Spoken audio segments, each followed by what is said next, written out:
मारी भूपति मत मारी।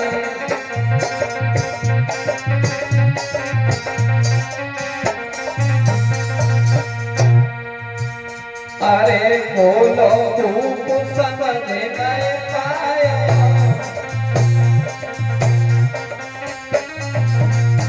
अरे कलयुग स्वर्ण मुकुट चढ़े आया।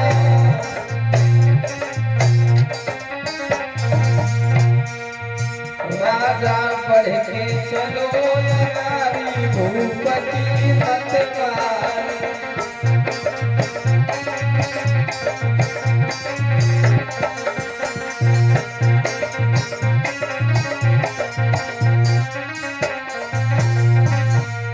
कलयुग में वो नारी भूपति मत मारी।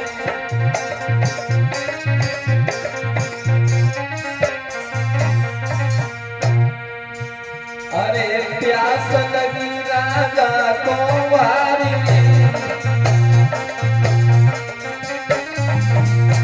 अरे एक ऋषि की कुटी में आई।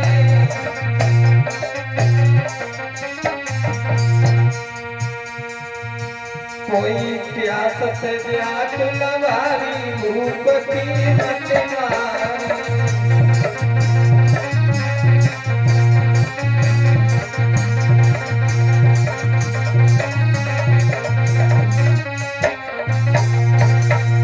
कलयुग में वो नारी भूपति मत मारी।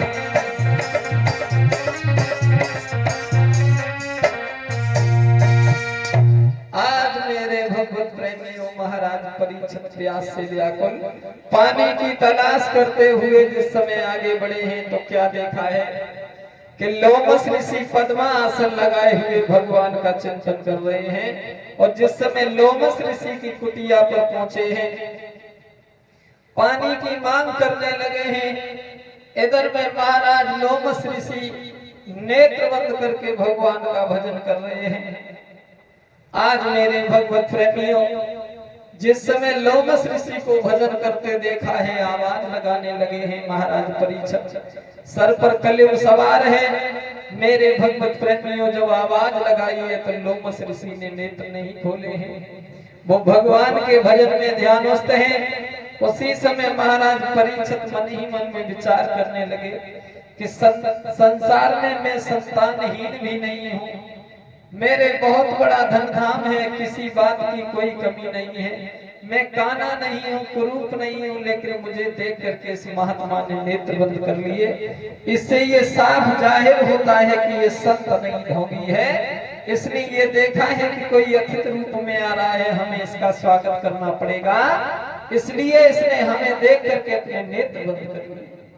मेरे भगवत प्रेमियों उसी समय विलंब ही नहीं किया महाराज परीक्षित ने। क्या देखा है कि एक अचेत अवस्था में पड़ा हुआ सर्प पड़ा है। धीरे धीरे सामने पहुंचे हैं, तीर की नोक पर उठा करके उस सर्प को और महात्मा लोमस ऋषि की गर्दन में डाल दिया। मेरे भगवत प्रेमियों जिस समय लोमस ऋषि की गर्दन में वो सर्प डाला है, मेरे भगवत प्रेमियों सर्प को डाल करके चले गए। आज सर पर कलयुग सवार था, उस सोने के मुकुट में तो मेरे भगवत प्रेमियों बताया जाता है कि जो अधर्म की कमाई का सोना होता है उसमें कलयुग का निवास होता है। क्योंकि गीता में भगवान कृष्ण ये कहते हैं कि धातु नाम कांचनाम, यानी कि धातुओं में सोना में हूँ। जब धातुओं में सोना भगवान कन्हैया स्वयं अपने आप को बता रहे हैं तो भला सोने में कलयुग का वास कैसे हो सकता है। तो संतों ने अपना मत दिया कि जिस समय भगवान कन्हैया और बाबा भीमसेन युद्ध करने के लिए जरासंध को गए थे तो जरासंध को मार करके उस जरासंध का मुकुट सर लेकर के साथ में चले आए थे। जिस मुकुट को सर पर धारण करने के बाद में महाराज परीक्षित वन में शिकार खेलने के लिए गए। इसलिए वो अधर्म की कमाई का सोना था जिसमें कलयुग का वास हुआ। मेरे भगवत प्रेमियों इधर में जैसे ही सर्प गर्दन में डाला है और सर्प को गर्दन में डालने के बाद में चले जाते हैं तो बताया जाता है कि वो सर्प जो था वो अचेत अवस्था में पड़ा हुआ था। अब ये सर्प था कौन? तो बताया जाता है कि एक बार भगवान ब्रह्मा जी की सभा लगी हुई थी।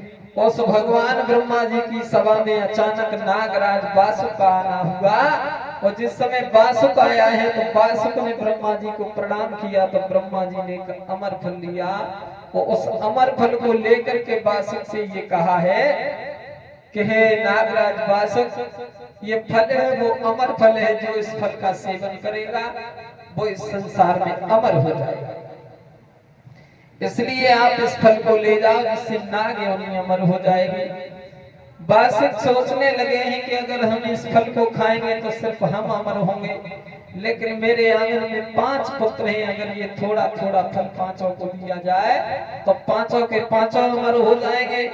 बड़े पुत्र तक्षक को पास में बुलाया और ये कहा कि बेटा ये फल हमें ब्रह्मा जी ने दिया है और उनका ये मानना है कि अगर इस फल का सेवन किया तो हम अमर हो जाएंगे, इसलिए इस फल को तू खा ले और जब तू इस फल का सेवन करेगा तो अमर हो जाएगा।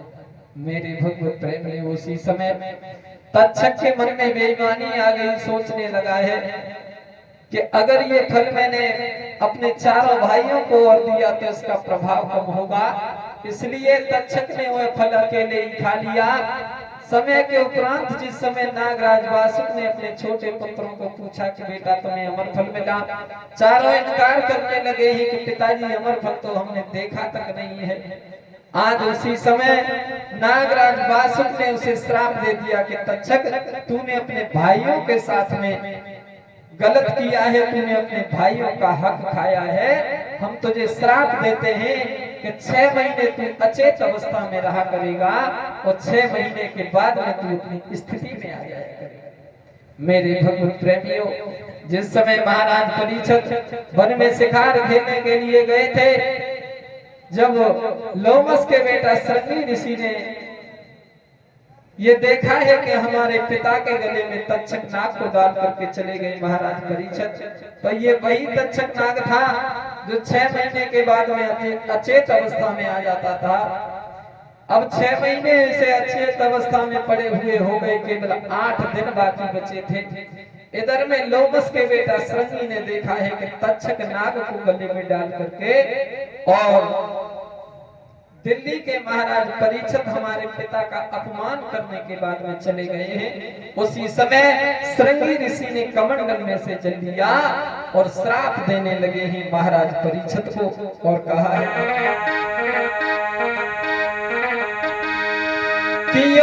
धन के मतवाले राजा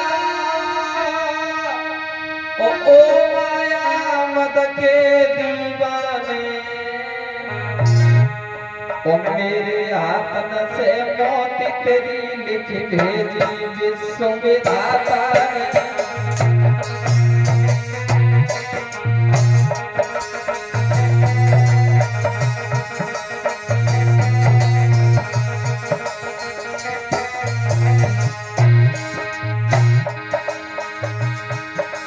बस सावधान रहियो राजा, तक्षक जिंदा है जाइए।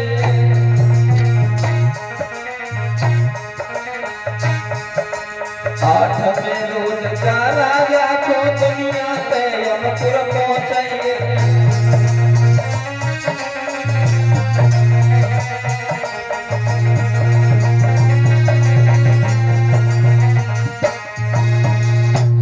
एकदम से महात्मा श्रृंगी ऋषि ने कमंडल में से जल दिया और श्राप देने लगे हैं कि वो सावधान रहे, वो राजा वो तक्षक जिंदा हो जाना, 8वें रोज इस राजा को दुनिया से यम पर पहुंचाना।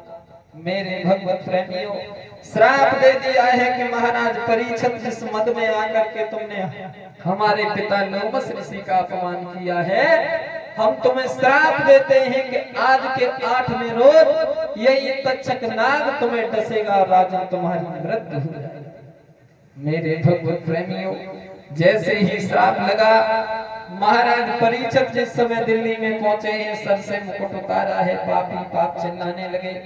सोचने लगे कि हमसे बहुत बड़ा अपराध हो गया जो कि हमने एक संत का अपमान कर दिया। और संत की निंदा करने के बाद में इंसान ये चाहे कि जीवन में सुख हो जाए, ऐसा कभी नहीं हो सकता है।